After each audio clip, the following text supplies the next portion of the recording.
Howdy folks, it's Matthew, your friendly neighborhood technician, making another video for you out of Boise, Idaho, and I'm finally starting to move forward with some good progress. We had some issues with cylinder heads and cylinder blocks not coming machined properly and stuff, but the good news is the company that I got the head from and the block from, they didn't really fight and argue with me. They just got me some new stuff, so we are now moving forward with this rebuild and getting this all finished up. So I'm happy about that. Plus I have this new timing job in that we're doing a lot of other work too as well.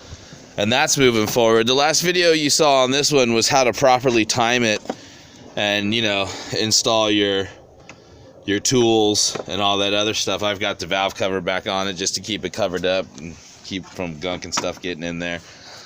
And then also the breakdown of the front of the engine so you can get to the timing belt. While I'm in here, we're also going to be replacing stuff like the coil pack, and we had a coolant leak here at our plumbing system, which this is your thermostat and thermostat housing and all that. It's one big plastic piece, and that's what this video is going to show you. It's going to show you ultimately how to remove your coil pack and your thermostat housing and all that on the Ford 2.0 liter engine. You're gonna need a 7mm socket, okay, because you need to get back inside of here with a tool, and you're not gonna be able to do that with this electronic part in the way. It's basically a ground. So that little bitty bolt there, that's gonna be a 7mm bolt. And then you're just gonna remove that.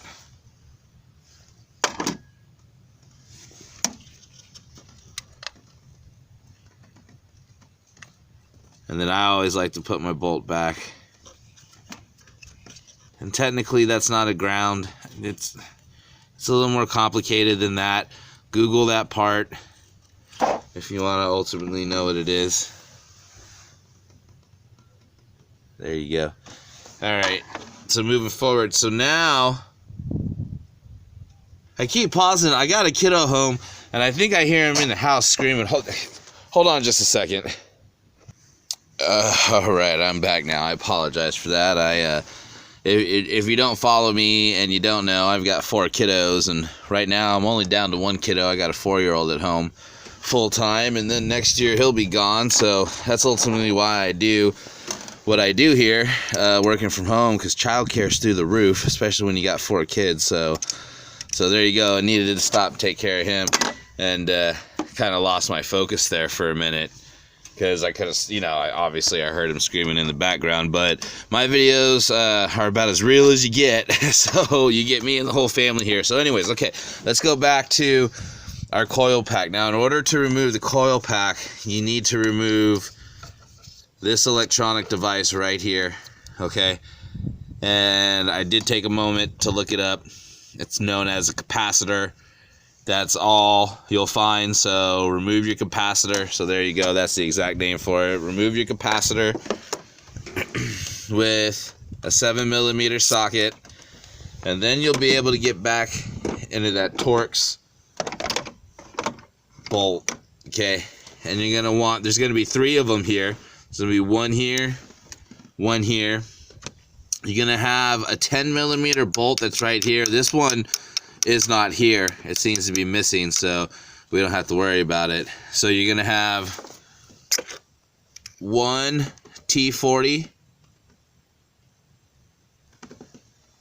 2 T40, and then down there, okay, you're going to have to come down here. Above that hose down there will be your 3rd T40 bolt, and that will allow you to remove the bracket and the coil pack. Now, I'm removing the bracket and the coil pack because I'm going to be replacing it as part of this job. It's also going to give me a lot better access, just make it easier for me to get in and get my plumbing out as well. So I'm going to go ahead and get that removed.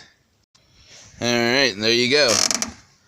We've got our coil pack and bracket out of the way, and now we've got pretty easy access to get in here and get our coolant lines and hoses disconnected and get our thermostat housing and plumbing out of the way. So here's this nasty coil pack.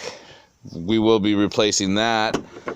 I'm not going to worry too much about replacing the capacitor. That should be fine. So there you go, folks. Okay, so next I'm going to go ahead and get these hoses out of the way. I'm going to work on getting the thermostat housing and all that out of the way also. All right, once you've got your 3 hoses, all your hoses, actually it's 4. You're going to have a small hose here up top. Then you're going to have your main hose. Then underneath that, you'll have another hose. Then you're going to have your hose down here. So once you have all those hoses disconnected, make sure you've got your drain pan down there to catch your coolant. Go ahead and use a 10mm wrench in here, because it's just going to be kind of hard to get through here with a socket or an extension. Loosen those 2 up. Then you're going to go down there.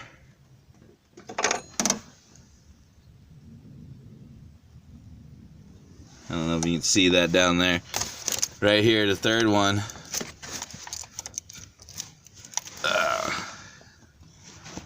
There we go. The 3rd one is going to be right in the middle of these 2, straight down. So right down here, you're going to have your 3rd one. Go ahead and use a socket with a ratchet, because it's a weird angle to get to this one right here. So you're going to want that leverage. And then you should be able to, honestly, just take this stuff out by hand.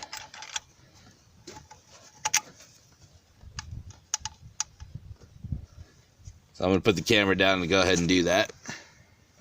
Alright, and then once you get those 3 bolts off, there you go.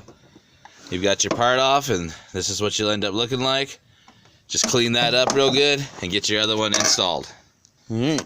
There you go. Now, installation of your thermostat housing and plumbing and all that other good stuff is not hard at all, as you can see. Just slide it back down in there. You got to wrestle it a little bit because the room to work is limited, but yeah, just slide it back down in there, get your bolts back in. Take your time, be patient, make sure you torque it down right and all that other good stuff, and you'll be good to go. So, all right, folks, so I'm going to go ahead and get moving on forward with this job. Get some other tasks done on it before I get the timing belt installed and all that other good stuff. So there will definitely be more videos of it. Thanks to everybody that comes out and watches my videos. Thanks for supporting me. Don't forget to subscribe. This is Matthew, your friendly neighborhood technician, signing off.